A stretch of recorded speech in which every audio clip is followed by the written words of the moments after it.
Making your business formal. Previously, you learned about the 6 processes that you were building in your business. In this module, we are beginning the journey to you becoming the executive of your company. To review where we are at now, in starting up your business, you're in step 1, get a business. This is the first step in building the executive process of your business. Many small businesses start up informally. Someone makes a little money on eBay or Etsy or teaches a couple of classes.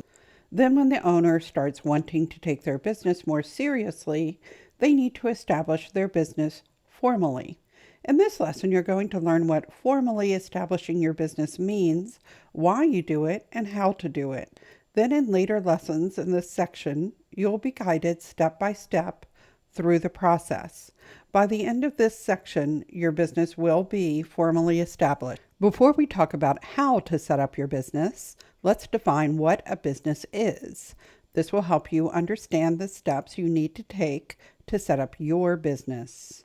According to the Internal Revenue Service, business is any activity carried on for the production of income from selling goods or performing services. That is, selling products or services to make money. A business, then, is an organization that is set up to transact commerce. Informal business is one person that hasn't differentiated between themselves and their business. They are the ones doing the making and the selling. Anyone can pick up this kind of work. It covers a broad range of small businesses, including house cleaners, artists, and software developers. Informal business owners mix their personal money with their business money. People in the informal economy mostly work independently. They don't have employees, or they're paying for them in cash or through informal transactions like Venmo or PayPal that are coming out of their personal checking accounts and credit. A formal business is separate from the owner of the business. It takes on its own unique identity, independent of the owner. We call that identity the brand. A formal business has its own tax identification separate from the owner or owners, and it has its own checking account, assets, and credit independent of the business owner.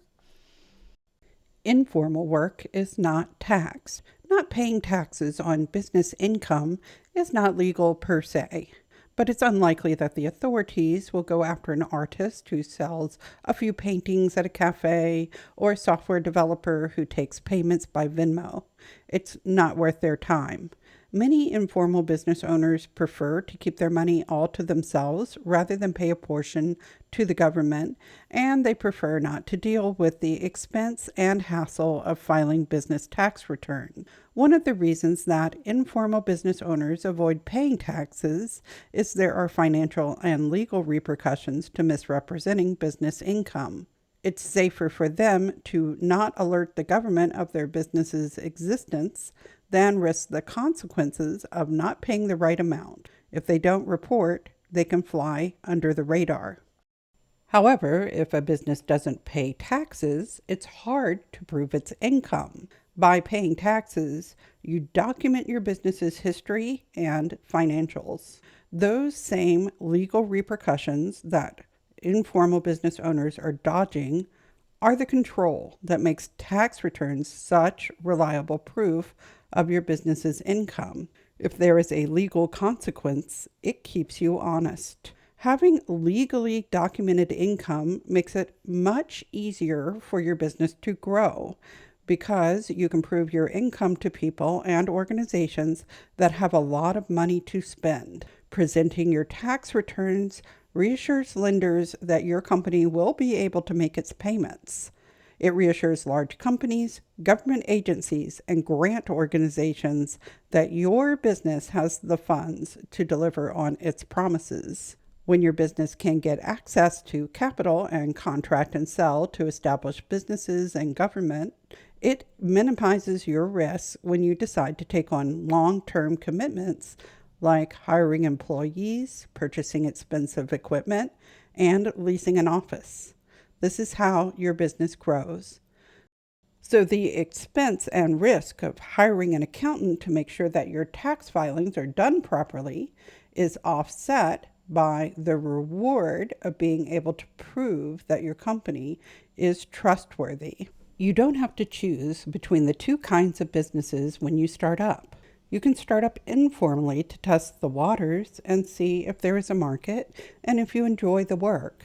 Then make the business formal when you see the need. My daughter and I started up our cookie business informally, baking cookies out of our house under cottage laws and selling them at a local market. We decided to take the business formal as we had the opportunity to work out of a community kitchen, which required us to have business insurance. From a financial and legal perspective, setting up a formal business is similar to giving birth to a child. Both a child and a business are legal entities with many similarities. We'll go over these similarities in detail next.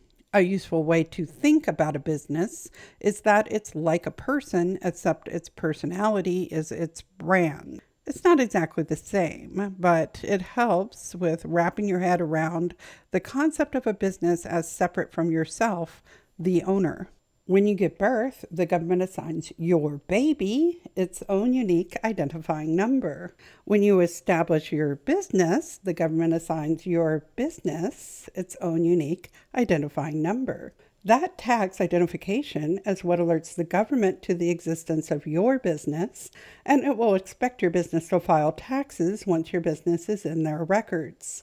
Just as a person makes and spends money, your business makes and spends its own money independent of you, so it needs its own checking account. A person has possessions, so does a business. Businesses own things like buildings or computers. They also own digital assets like software.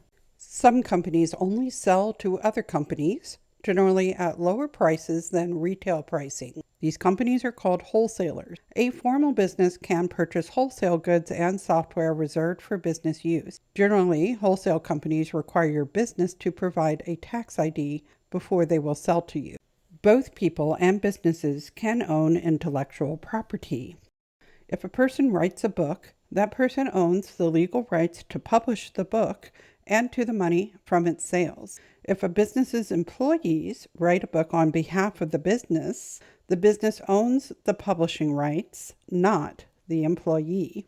In fact, a big part of starting a business is creating the intellectual property that defines the business. Businesses own logos, trademarks, patents, and copyrights. Many startup owners have questions about how to secure that intellectual property for their business. We'll talk about that in the next leg of this course, the sailboat leg.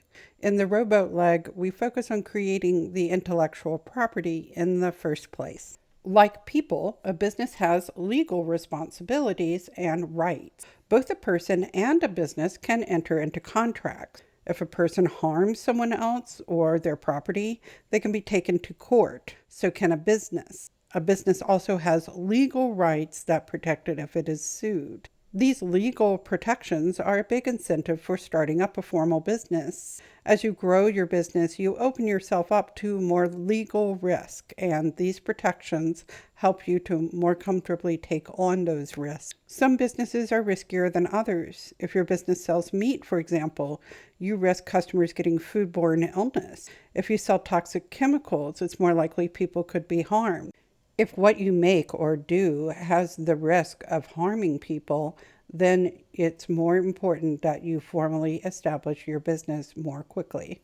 Businesses have owners. In the United States, a sole proprietorship is always owned by a single person. A sole proprietorship is a single person registering a trade name with the government for their own business activities. A doing business as DBA or trade name is similar to having an avatar in a computer game. It's the same person, but they have an additional identity that they use just for business. If you are the only person in your business, you own your business. You are the 100% owner.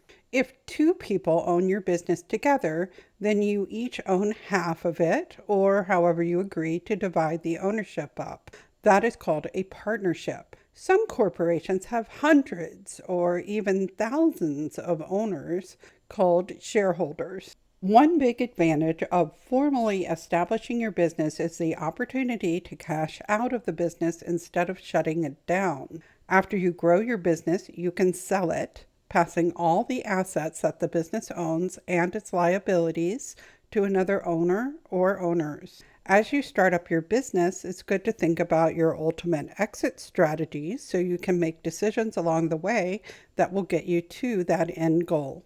When it comes to paying taxes, as we discussed earlier, formally established small business owners pay business taxes. For small businesses, the business taxes are reported on a separate form of their personal taxes, and then the owners pay their share out of their business checking account, along with their personal taxes, which they pay out of their personal checking. The amount of taxes that a person pays varies with how much of the business they own.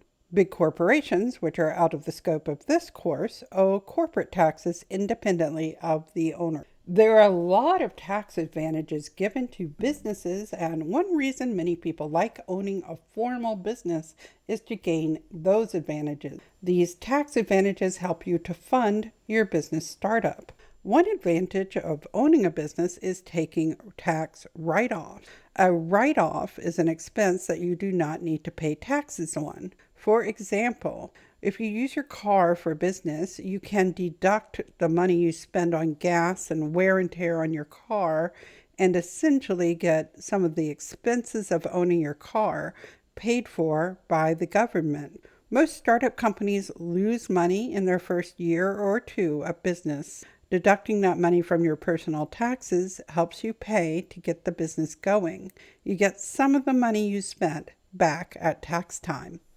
To summarize, formally establishing your business makes it possible for your business to grow. Your business can secure funding, you can protect yourself from legal risk, you can do business at a larger scale, your business can contract with other businesses and with the government, your business can purchase software and services reserved for business use, your business also provides tax advantages to you. Are you ready to get going? Now go to the exercises to start formalizing your business.